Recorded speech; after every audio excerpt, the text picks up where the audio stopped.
Welcome. Today in front of me Realme GT Pro 2, and I'll show you how to install iPhone keyboard on this device. So first you should go into the Play Store application, and here in the search bar enter the green Apple keyboard.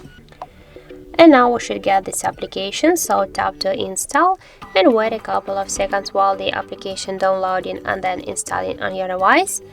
After that, just click here to open and tap enable in settings.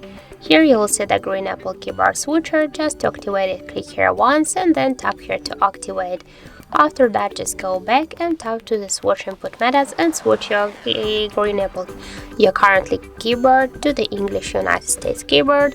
After that, you can see that the process is finished here, and now we can just go somewhere, for example here, and now here you can see the new look of your device keyboard, and this keyboard is so close to the iPhone keyboard and all of these emojis. So as can you see, that's how it looks. Thank you for watching, and if you found this video helpful, don't forget to leave a like, comment and to subscribe our channel.